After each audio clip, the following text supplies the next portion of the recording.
After returning home from our week-long honeymoon, I heard strange noises coming from inside the house. I was worried someone might have broken in. Did you hear that? Maybe someone's in the house. Should we call the police? I asked my husband, but he didn't seem worried at all. It's fine, he said calmly. He walked inside while reassuring me, and I quickly followed him. To my surprise, I found my mother-in-law, Kelly, and sister-in-law, Jo, inside. I was relieved they weren't burglars, but I was confused about why they were there. Apparently, they offered to look after the house while we were away, so Alex gave them a key. I thought they would leave after we came back. It's getting late. Don't you think you should go home? I asked them. We just want to relax today, they replied. They didn't leave. Instead, they took over the living room and even started showering without asking. I thought they would leave the next day, but when I came home from work, they were still there. I couldn't take it anymore, so I asked Alex to tell them to leave. His response was, "We all live together now. If you don't like it, you can leave." He told me to leave instead, so I grabbed only the essentials and left. My name is Izzy, and I'm a 29-year-old magazine editor. I met my husband, Alex, 3 years ago, through a friend. I hadn't been in many relationships before him, but I liked his dependable, confident personality. He said I love you first, and after 3 years of dating, he proposed, and we got married. When we were looking for a house and wedding venue, he handled everything smoothly, and I really enjoyed living with him. But my mother-in-law, Kelly, and sister-in-law, Jo, were a constant problem. Alex's father passed away 10 years ago, so it was just Kelly and Jo, who's 27, in his family. I was nervous about getting along with them, especially since we didn't spend much time together before we got married, but after we got married, they started bothering me more. Kelly called me almost every day, asking for more money. "Can you give me a little extra allowance? I can't live on what you give me, just $200 more would help," she'd ask. I would tell her to ask Alex instead, since he handled the finances. She'd say things like, "You're probably wasting money, that's why you can't give me more. You need to take care of your in-laws or bad things will happen to you." She also asked me to visit her more, do her chores, and send her favorite foods every month. Meanwhile, Jo would show up at my house uninvited. She'd pop in and say, "I was in the area, so I thought I'd stop by. Is dinner ready yet? I'm hungry." Then she'd just sit on the couch until it was ready and leave after eating. I told her many times to give me notice before she came and not to come so often, but she didn't listen. It was hard to be harsh with her because she was Alex's sister. When I told Alex about my frustrations with Kelly and Jo, he told them to stop bothering me, but things didn't change. Then, 6 months into our marriage, Alex and I decided to take a honeymoon. After a week of enjoying Europe and relaxing, we returned home and heard strange noises coming from inside. I was scared it was a burglar. "Did you hear that? Maybe someone's inside. Should we call the police?" I asked Alex, but he seemed calm. "It's fine," he said, and walked into the house. I hurried after him and found Kelly and Jo inside. "Oh, you're back. Did you bring me the bracelet I asked for?" "No, it was too expensive," I replied. While I stood there, they were chatting like nothing was wrong. "Why are you guys here?" I asked. "Are you saying we're a bother? This house is empty, and anyone could break in. We came over to keep it safe. You should be grateful." They said they were looking after the house while we were gone, so Alex gave them a key. I told him he should have talked to me about it, but he said they asked him at the last minute, and he didn't have time to discuss it with me. I decided to let it go, thinking that at least the house was safe.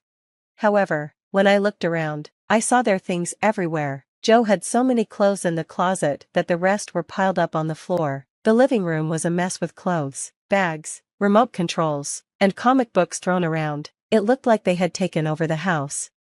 I was exhausted after the long flight, and frustrated by the mess I had to clean up, but that wasn't the real problem. I thought Kelly and Jo would leave after we came back, but they didn't.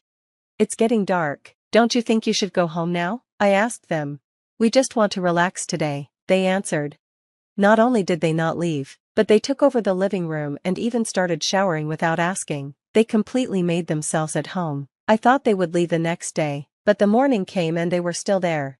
When I came home from work, they were still there. I told them it was time for them to leave. "We're family. You don't have to worry about us. Just act like we're not here," they said. They refused to leave, even though they told me not to worry. I was the one who was doing all the cooking, cleaning, and laundry. I didn't feel comfortable at all. If I didn't force them to leave, they would have stayed forever. So I decided to ask Alex to tell them to leave. While I was cleaning my room waiting for him to come home, I noticed one of my perfume bottles was missing. It was a limited edition, no longer sold, and it cost over $300. I had been using it carefully, little by little. I was worried and asked Kelly about it, but she didn't even know I had the perfume. When I asked Jo, she said, "Oh, I have it," and pulled the bottle out of her bag. She gave it back to me, but it was almost empty. I had used it very carefully, and there was still more than 6% left. "It smells nice, right?" My friend liked it, so I lent it to her, she said, without any apology. I lost my temper. "Why did you use it without asking? That's theft. Didn't you learn that stealing is wrong?" She replied, "What's the big deal? I just borrowed it for a bit. Why are you freaking out? If you only borrowed it, then give me back what you used." I said, "Fine, but it's already used, so I'll give you half the money," she offered. "I don't want your money, I want the same perfume back," I snapped. "You're so petty. It's just perfume. I know the brand too. It shouldn't be so expensive." She looked up the price on her phone, and when she saw how much it was, she was shocked. "Wow, why is it so expensive? You spent $300 on perfume? If it's so valuable, why didn't you protect it better?" She seemed upset with me after seeing the price. "It's important to me, so I only used it inside the house," I explained. I never expected to have a relative who would come into my room and use my things without asking. While we were arguing about the perfume, Alex came home. "What's going on?" he asked. "Listen, Alex, I only used a little perfume, and she called me a thief." Jo complained loudly in the living room. I left her there and went to talk to Alex in the bedroom. I told Alex I had run out of patience and wanted him to ask them to leave. "Don't get worked up over something so small," he said dismissively. "And by the way, I haven't told you yet, but they're going to live with us now," Alex added casually. I was stunned. My mouth dropped open at his unexpected reply. My mom's house was old, and it was falling apart. She had been thinking about repairing it or moving out. We had extra rooms, so we thought she could move in and save money. I never imagined Alex would decide this without even talking to me first. "Why didn't you discuss this with me? This is our house too. I'm paying the mortgage too, you know," I said, frustrated. "Don't blame me. My mom decided to sell her house, and anyway, we're living together now, so if you don't like it, you can leave." Alex had made this decision on his own and even told me to leave. It felt like he didn't care about me at all. That was the moment I started to feel like I was losing my feelings for him. "I understand," I said, keeping my calm. I packed my things into a carry-on bag. Alex didn't try to stop me. Instead, he called me immature for running away after a fight and walked out of the room. Kelly and Jo stood by, grinning at me as I packed. Once I left, they locked the door behind me. I wasn't planning to go back and didn't feel anything about it anymore. I checked into a hotel and called my boss to take a few days off. During those days, I looked for an apartment and told my parents I had separated from Alex. They were shocked and asked me what I was going to do. I told them I was going to get a divorce. Alex texted me once, "When you're ready to apologize, you can come back." Mom and Jo both said they would forgive you. When I called him about the divorce, he was reluctant at first. "You're really divorcing me over something like this? You just need to deal with it a bit longer," he said, but when he saw I was serious, he finally agreed. The divorce process moved quickly, and within 6 months, it was final. I wanted to get rid of him as quickly as possible, so we worked out the property division, and I gave him the house. We had been married less than a year before getting divorced. My friends and coworkers were concerned and asked what had happened. At first, I just shrugged it off, not wanting to talk about it, but this time, I was so done with everything that I told them everything. They were shocked and said, "That's terrible. I'm sorry you had to go through that." Their support made me feel a little better. After I started living alone, I threw myself into work. I took on more projects than usual and even helped out my coworkers who were overwhelmed. My boss was worried about me, but I found that staying busy helped me block out the painful memories. 5 months after the divorce, Alex called me. I had left most of my things behind, so I thought he might be calling about that. He started by asking what I was doing and if I was living alone. It seemed strange since he was usually direct. I didn't want to waste my time, so I asked him straight out what he wanted. He said he wanted to get back together. I had no intention of getting back with him, so I said, no, and tried to end the call. But he rushed to stop me. "Wait, there's something I didn't tell you." What? I replied. I'm busy, so hurry up. Can you lend me some money? I'm struggling to pay the mortgage. I knew it used to be paid by both of us, so I understood it must be hard for him to handle it alone, but I also knew it wasn't a huge amount he suddenly couldn't cover. Alex explained that he had been expecting a raise a few months ago, but it never came through. He was also told that, based on his current performance, there wouldn't be any chance for a raise in the future. So, he decided to change jobs, thinking it would be easier to find one with better pay, but the reality was, he could only find one that paid less, and he still hadn't been able to switch jobs yet. Despite his struggles, I had no intention of lending him any money. I told him not to contact me anymore. Then, he said something I wasn't expecting. You're still single, right? No one would want a divorcee who's getting older. You should come back to me. I just replied, no, thank you, and hung up the phone. At that moment, I couldn't understand how I had fallen for him in the first place. I felt so disappointed in my own judgment. After the divorce, both Alex and his family continued to bother me. I learned from their conversations that they believed Alex was making a good salary. They thought that because we bought a new house and had a big wedding, he was well off. But when Alex refused to increase their allowance, they started to blame me, thinking I was the one stopping him.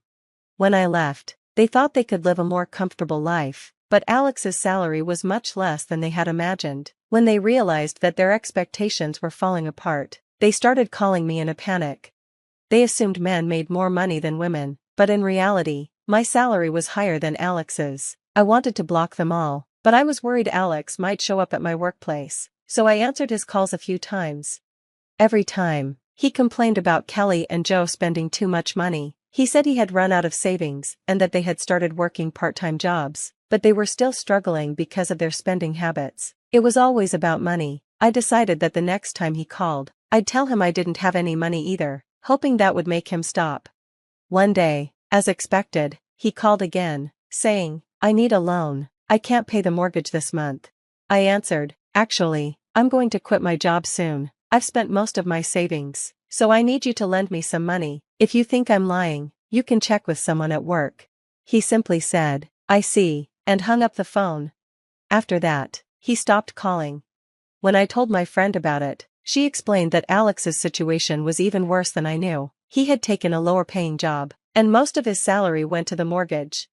On top of that, Joe had gotten involved with the manager of her part-time job, who was married. His wife found out and filed a lawsuit against her. Joe initially claimed she didn't know he was married, but the evidence showed she was aware and still pursued him. The manager divorced his wife, and Joe had to pay a large compensation fee. She lost her job and her friends after the scandal became public.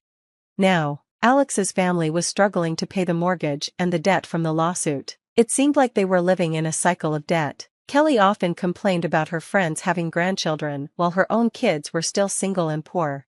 Alex, meanwhile, whined to a friend that they fought every day. He was upset that he was single now, and that no women were paying attention to him. He had lost weight and looked rough, aged far beyond his years. His friend just rolled her eyes, tired of hearing him complain. I learned that the same friend who had introduced Alex and me was the only person Alex still had contact with. She felt responsible for our failed marriage and oddly enjoyed hearing about his problems. She continued to stay in touch with him, partly to keep him away from me. As for me, I've been doing much better. I recently launched a web magazine with a friend from university. I left my old job and used most of my savings to start the company. It's a small startup, and I have to take on a lot of tasks myself, but I love the challenge. I used to be intimidated by starting new things, but after everything I've gone through, I'm much more confident in handling obstacles. I also met someone new through work. He respects my boundaries and gives me the space I need. Thanks to him, I've come to realize that Alex wasn't the decisive, reliable leader I thought he was just selfish. For a while after my divorce, I was afraid that I could never marry or have a boyfriend again, but now, I'm looking forward to the future with a more positive outlook, and I'm excited to embrace my new happiness.